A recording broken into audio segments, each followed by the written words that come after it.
Divide the given polynomial by the given monomial.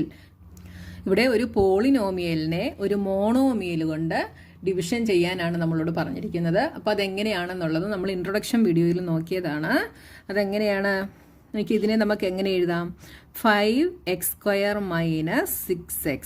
ഇതൊരു പോളിനോമിയലാണ്. Polynomial എന്താണെന്ന് നിങ്ങൾക്ക് അറിയാമല്ലോ. ഒന്നോ അതിൽ കൂടുതലോ ടേമുള്ള എക്സ്പ്രഷൻസിനെയാണ് നമ്മൾ എന്ത് പറയുന്നത്? പോളിനോമിയൽ എന്ന് പറയുന്നത്. അപ്പോൾ ഇതൊരു പോളിനോമിയലാണ്. എങ്ങനത്തെ പോളിനോമിയലാണ്? ബൈനോമിയലാണ് അല്ലേ. 2 ടേംസ് ആണ് ഇതിനുള്ളത്. Divided by 3x. 3x ഒരു മോണോമിയലാണ്. അപ്പോൾ ഇവിടെ ഒരു ബൈനോമിയലിനെ ഒരു മോണോമിയൽ കൊണ്ടാണ് നമ്മൾ ഡിവിഷൻ ചെയ്യുന്നത്. അപ്പോൾ നോക്കിയേ, 5x² - 6x/3x. ഈ 3x എന്ന് പറയുന്നത് ഈ 2 ടേമിനും ഉള്ളതാണ് അല്ലേ. അപ്പോൾ നമുക്കിതിനെ ഒന്ന് സ്പ്ലിറ്റ് ചെയ്തെഴുതാം. 5x² / 3x - 6x/3x. ഇനി ഈ ഓരോ ഇതിനകത്തും കോമൺ ആയിട്ടുള്ളത് നമ്മൾ കട്ട് ചെയ്യുന്നു. ഇവിടെ ഒരു എക്സും ഈ x² നിന്ന് ഒരു എക്സും കൂടെ നമുക്ക് കട്ട് ചെയ്യാം. അപ്പോൾ x² നിന്ന് എക്സ് കട്ട് ചെയ്യുമ്പോൾ നിങ്ങൾ എക്സ് കട്ട് ചെയ്ത് കളയരുത്, ഇതിൻ്റെ പവർ കട്ട് ചെയ്യുകയേ ചെയ്യാവുള്ളൂ കേട്ടോ. അപ്പോൾ സ്ക്വയർ ആയതുകൊണ്ട് ഇത് നമ്മൾ കട്ട് ചെയ്തു. ഇനി ഒരു എക്സ് ഇവിടെ ഉണ്ട്. x² എന്ന് വെച്ചാൽ എന്താണ്? x × x. അപ്പോൾ അതിൽ നിന്ന് ഒരു എക്സ് കട്ട് ചെയ്തു, ബാക്കി ഒരു എക്സ് ഇവിടെ ഉണ്ട്. ഇവിടെ ഈ എക്സും എക്സും കട്ട് ചെയ്തു. ഇത് രണ്ടും കൂടെ കട്ട് ചെയ്ത് ഇവിടെ 2 വരും. ബാക്കി എന്തുണ്ട്? 5x/3 - 2. ഇതാണ് നമ്മുടെ answer. Next question, 3y⁴ - 4y⁶ plus 5y⁴ divided by y⁴. പിന്നെ നമുക്കൊന്നുകൂടെ എങ്ങനെ എഴുതാം? 3y⁴ - 4y⁶ plus 5y⁴. ഇതൊരു ട്രൈനോമിയലാണ്. ഇതിനെ നമ്മൾ y⁴ എന്ന മോണോമിയൽ കൊണ്ട് ഡിവൈഡ് ചെയ്യുന്നു. അപ്പോൾ ഈ y⁴ ഈ 3 ടേമിനും കോമൺ ആണ് അല്ലേ. ഇതിന് 3നും കൂടെ ഉള്ളതാണ് ഈ y⁴. അപ്പോൾ ഇതിനെ നമുക്കൊന്ന് സ്പ്ലിറ്റ് ചെയ്ത് എഴുതാം. 3y⁴ by y⁴ minus 4y⁴ by y⁴ plus 5y⁴ by y⁴. ഇനി നമ്മളിവിടെ കട്ട് ചെയ്യുന്നു. ഈ y⁴ ഈ y⁸ നിന്ന് y⁴ കട്ട് ചെയ്യുന്നു. അപ്പോൾ എന്ത് വരും? ഈ പവർ കട്ട് ചെയ്തിട്ട് ഇവിടെ 4y ആണുള്ളത്, ഇവിടെ 8y ഉണ്ടല്ലേ. അപ്പോൾ 8yയിൽ നിന്ന് 4 കട്ട് ചെയ്യുന്നു. അപ്പോൾ ബാക്കി ഇവിടെ 4 ഉണ്ട്. ഇവിടെ 6ൽ നിന്ന് 4 കട്ട് ചെയ്യുന്നു. അപ്പോൾ ബാക്കി ഇവിടെ 2 ഉണ്ട്. ഇവിടെ ഇതും കട്ട് ചെയ്യുന്നു. അപ്പോൾ ബാക്കി എന്തായി? 3y⁴ minus 4y² plus 5. അടുത്ത ക്വസ്റ്റ്യൻ നോക്കിയേ. ഇതൊരു ട്രൈനോമിയലാണ്, ഇതൊരു മോണോമിയലുമാണ് അല്ലേ. അപ്പോൾ നമുക്ക് പോളിനോമിയലിനെ മോണോമിയൽ കൊണ്ട് ഡിവൈഡ് ചെയ്യുമ്പോൾ 2 ടൈപ്പിൽ നമുക്ക് ചെയ്യാമെന്ന് നമ്മൾ പഠിച്ചു. ഇതിനകത്തുനിന്ന് കോമൺ എടുത്തിട്ട് വേണമെങ്കിലും നമുക്ക് ചെയ്യാം. അല്ലാതെ ഇതുവരെ നമ്മൾ ചെയ്ത പോലെ ടേംസിനെ സ്പ്ലിറ്റ് ചെയ്തിട്ട് നമുക്ക് ചെയ്യാം. 2 മെത്തേഡും നിങ്ങൾക്ക് ചെയ്യാം കേട്ടോ. അപ്പോൾ നോക്കി, ഇവിടെ നമ്മൾ അങ്ങനെ ടേമിനെ സ്പ്ലിറ്റ് ചെയ്യുകയാണെങ്കിൽ ആദ്യം എന്ത് ചെയ്യണം? ഈ 8 എന്ന് പറയുന്നത് ഈ 3 ടേമിനും കൂടെ കോമൺ ആണ്. അതുകൊണ്ടാണ് 8 കഴിഞ്ഞിട്ട് ബാക്കിയുള്ളതെല്ലാം ബ്രാക്കറ്റിൽ ഇട്ടിരിക്കുന്നത് അല്ലേ. അപ്പോൾ നമ്മൾ ആദ്യം ഈ ബ്രാക്കറ്റ് ഓപ്പൺ ചെയ്തിട്ട് ഈ 8നെ ഈ 3 ടേമിനും നമ്മൾ കൊടുക്കണം. കൊടുത്തതിന് ശേഷം മാത്രമേ നമുക്കിതിനെ സ്പ്ലിറ്റ് ചെയ്യാനായിട്ട് സാധിക്കുകയുള്ളൂ. ഇല്ലെങ്കിൽ എന്ത് ചെയ്യണം? ഈ 8 കോമൺ ആണ്. അപ്പോൾ ഇവിടുന്നും ബാക്കിയുള്ള കോമൺ എല്ലാം നമ്മളിങ്ങ് വെളിയിലെടുക്കണം. വെളിയിലെടുത്തിട്ട് പിന്നെ നമ്മൾ കട്ട് ചെയ്യണം. ഈ 2 മെത്തേഡിലും നമുക്ക് ചെയ്യാം കേട്ടോ. അപ്പോൾ ഇതിനെ നമുക്ക് എങ്ങനെ എഴുതാം? 8 × x³ y² z² plus x² y³ z² plus x² y² z³ divided by 4x² y² z². അപ്പോൾ ഇതിനെ സ്പ്ലിറ്റ് ചെയ്യുവാണെങ്കിൽ 8x³ y² z² plus 8x² y³ z² plus 8x² y² z³ അല്ലേ. അങ്ങനെ എടുക്കണം. ഇത് നമുക്കൊന്ന് കോമൺ എടുത്തൊന്ന് ചെയ്ത് നോക്കാമേ. അപ്പോൾ 8 നമ്മളിവിടെ ഇട്ടു. ഇനി ഇതിൽ 3ലും കോമൺ ആയിട്ട് നോക്കണം. എക്സ് കോമൺ ആണല്ലേ. എക്സ് എത്ര വെച്ചുണ്ടെന്ന് നോക്കിയാൽ ഇവിടെ സ്ക്വയർ ഉണ്ട്, ഇവിടെ സ്ക്വയർ ഉണ്ട്, ഇവിടെ ക്യൂബ് ഉണ്ട്. അപ്പോൾ ഇതിൽ നിന്ന് നമുക്ക് എത്ര കോമൺ എടുക്കാം? നമുക്ക് സ്ക്വയറിങ് കോമൺ എടുക്കാം അല്ലേ. അപ്പം സ്ക്വയർ നമ്മൾ എടുത്തു. ഇനി വൈയോ, ഇവിടെ സ്ക്വയർ, ഇവിടെ ക്യൂബ്, ഇവിടെ സ്ക്വയർ. അപ്പോൾ ഇതിൽ നിന്ന് നമുക്ക് സ്ക്വയർ കോമൺ എടുക്കാം. ഇസഡ് എന്താണ്?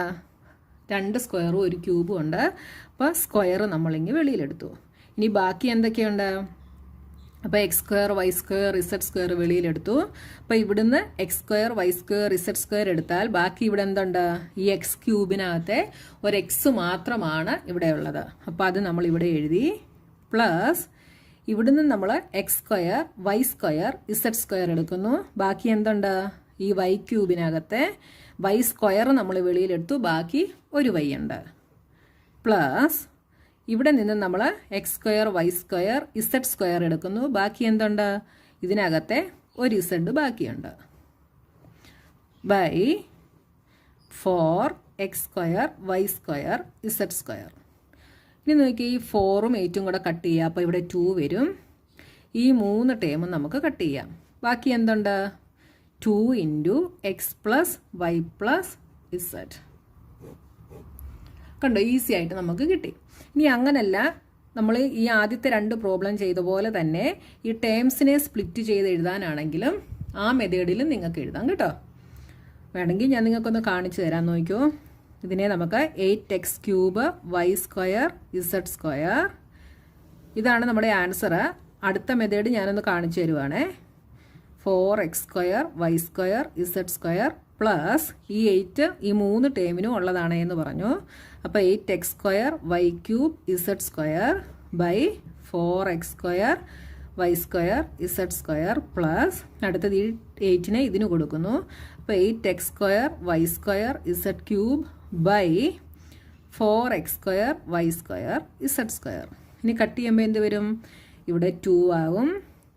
ഇസഡ് സ്ക്വയർ കട്ടായി, വൈ സ്ക്വയർ കട്ടായി, ഇവിടെ നിന്ന് ഇത് കട്ടായി, ഇവിടെയും 2 ഇത് കട്ടായി, വൈ സ്ക്വയറിൽ നിന്ന് ഇവിടുന്ന് 2y കട്ടായി, ഇവിടെ കട്ടായിട്ട് ഇവിടെ 2 ആകും. എക്സ് സ്ക്വയർ കട്ടായി, വൈ സ്ക്വയർ കട്ടായി, ഇസഡ് സ്ക്വയറിൽ നിന്ന് ഇവിടുന്ന് ഒരു ഇസഡ് കട്ടാവും. ബാക്കി എന്തൊക്കെയുണ്ട്? 2x plus 2y plus 2z ആണുള്ളത്. ഇവിടുന്ന് നമ്മൾ 2 കോമൺ എടുക്കുന്നു. ബാക്കി X plus Y plus Z. കണ്ടോ? സെയിം ആൻസർ തന്നെ നമുക്ക് കിട്ടി. അപ്പോൾ നിങ്ങൾക്ക് ഇഷ്ടമുള്ള മെത്തേഡ് ഏതാണോ ആ മെത്തേഡിൽ നിങ്ങൾക്ക് ചെയ്യാം കേട്ടോ. Next question. ഇതും ഒരു ട്രൈനോമിയലാണ്. ട്രൈനോമിയലിനെ മോണോമിയൽ കൊണ്ട് നമ്മൾ ഡിവിഷൻ ചെയ്യുന്നു. അപ്പോൾ എങ്ങനെ എഴുതാം? X cube plus 2x square plus 3x by 2x. ഈ പ്രോബ്ലം നമ്മൾ നേരത്തെ ചെയ്ത പോലെ വേണമെങ്കിൽ കോമൺ എടുത്ത് ചെയ്യാം, ഇല്ലെങ്കിൽ ഓരോ ടേം സ്പ്ലിറ്റ് ചെയ്തിട്ടും ചെയ്യാം. ഇവിടെ കോമൺ എടുത്താൽ എന്ത് വരും നോക്കി. ഇവിടെ കോമൺ എന്താ ഉള്ളത്? എക്സ് മാത്രമാണ് കോമൺ ഉള്ളത്. അപ്പോൾ ഇതിൽ നിന്ന് എത്ര എക്സ് നമുക്ക് വെളിയിലെടുക്കാം? ഇവിടെ ഒരു എക്സേ ഉള്ളൂ അല്ലേ? അതുകൊണ്ട് ഒരു എക്സേ നമുക്ക് വെളിയിലെടുക്കാൻ പറ്റുള്ളൂ. അപ്പോൾ ഒരു എക്സ് വെളിയിലെടുത്താൽ ബാക്കി ഇവിടെ 2x ഉണ്ട്. അപ്പോൾ അത് എക്സ് സ്ക്വയർ ആവും. പ്ലസ് ഇവിടെ 2x ആണല്ലേ, അതിൽ നിന്ന് ഒരു എക്സ് എടുത്താൽ ബാക്കി 2x പ്ലസ് ഇവിടുന്ന് ഒരു എക്സ് എടുത്തു, ബാക്കി ഇവിടെ 3 ബൈ 2x. അപ്പോൾ കട്ട് ചെയ്യാൻ പറ്റുന്ന ഇത് മാത്രമേ ഉള്ളൂ. ബാക്കി എന്തുണ്ട്? എക്സ് സ്ക്വയർ പ്ലസ് 2x പ്ലസ് 3 ബൈ 2. Next question. ഇവിടെ ഒരു ബൈനോമിയലാണ്. ബൈനോമിയലും ഒരു മോണോമിയലും കൂടെയാണ് അല്ലേ? ഇതിനെ നമുക്ക് എങ്ങനെ എഴുതാം? P cube q⁻6 minus p⁻6 q³ divided by P cube q³. ഇവിടുന്ന് കോമൺ എടുത്താൽ എന്ത് വരും? ഇവിടെ p⁻3യും p⁻6ഉമാണ്. അപ്പോൾ നമുക്ക് p⁻3യെ കോമൺ എടുക്കാൻ പറ്റൂ. ഇവിടെ q⁻6ഉം q⁻3യുമാണ്. അപ്പോൾ നമുക്ക് q⁻3 കോമൺ എടുക്കാം. ഇവിടുന്ന് p⁻3 കോമൺ എടുത്തു. ഇനി q⁻6 നിന്ന് q⁻3 കോമൺ എടുത്താൽ ബാക്കി ഇവിടെ എന്തുണ്ട്? q⁻3 ഉണ്ട്. മൈനസ് ഇവിടുന്ന് p⁻3 എടുത്തു, ബാക്കി p⁻3 ഉണ്ട്. ഈ q⁻3യും നമ്മൾ കോമൺ എടുത്തു. By p⁻3 q⁻3. ഇത് കട്ട് ചെയ്യാം, ഇതും കട്ട് ചെയ്യാം. ബാക്കി എന്തുണ്ട്? q⁻3 minus p⁻3. ഇനി നിങ്ങൾക്ക് ഇങ്ങനെ കോമൺ എടുത്ത് ചെയ്യാൻ അറിയത്തില്ലെന്നുണ്ടെങ്കിൽ നിങ്ങൾ സ്പ്ലിറ്റ് ചെയ്ത് തന്നെ ചെയ്തോണം. p⁻3 q⁻6 by p⁻3 q⁻3 minus p⁻6 q⁻3 by p⁻3 q⁻3. ഇതും കൂടെ കട്ട് ചെയ്യാം. ഇവിടുന്ന് 6ൽ നിന്ന് 3 പോയാൽ ബാക്കി 3 ഉണ്ട്. ഇത് രണ്ടും കൂടെ കട്ട് ചെയ്യാം. ഇവിടെ കട്ട് ചെയ്താൽ ഇവിടെ 3 ആകും. ബാക്കി എന്ത് കിട്ടി? ഇവിടെ q⁻³ ഉണ്ട് മൈനസ് ഇവിടെ p⁻³ ഉണ്ടോ? ഏത് മെത്തേഡ് ചെയ്താലും നിങ്ങൾ ശ്രദ്ധിച്ച് ചെയ്താൽ മതി കേട്ടോ. അപ്പോൾ നമ്മുടെ ക്വസ്റ്റ്യൻ നമ്പർ 2 കഴിഞ്ഞു. ഇനി തേർഡ് ക്വസ്റ്റ്യനുമായി നമുക്ക് നെക്സ്റ്റ് വീഡിയോയിൽ കാണാം.